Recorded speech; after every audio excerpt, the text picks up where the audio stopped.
Life for All presents Daily Food Series, The Word of Life, The Fellowship of Life, and Living Stones for the Edification.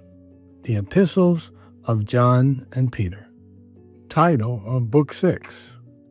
The Prophetic Word, A Light That Shines in a Dark Place, by Pedro. Week 4. The Prophetic Word, A Light That Shines in a Dark Place. Saturday. The prophetic word shines as a lamp. Read with prayer.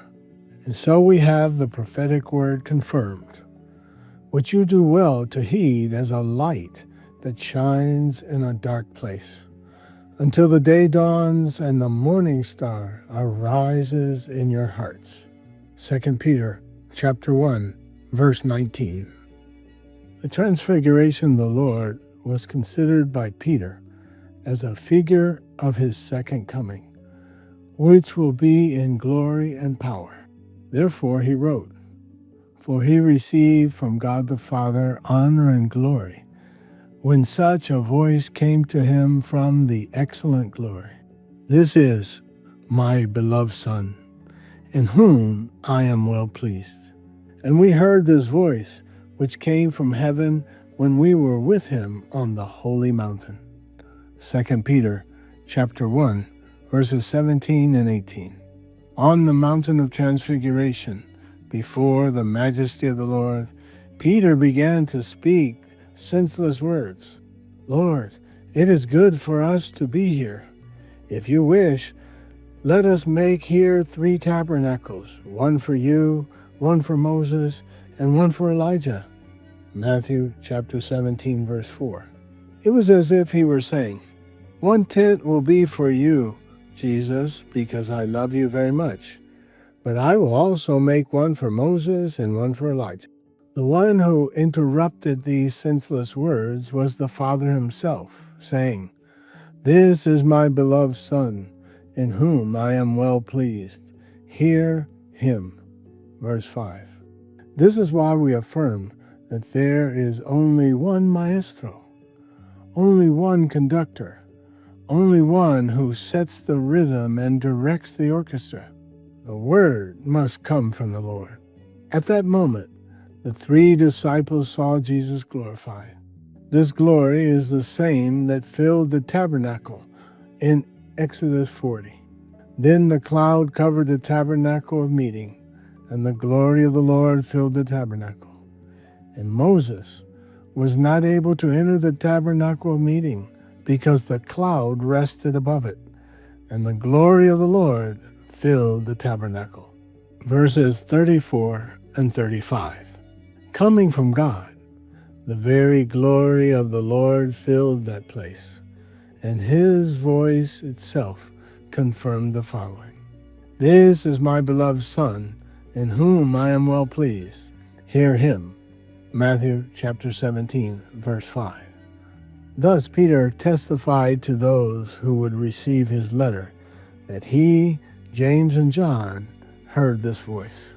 Peter continues, "So we have the prophetic word confirmed, which you do well to heed as a light that shines in a dark place, until the day dawns and the morning star arises in your hearts." 2 Peter chapter 1, verse 19.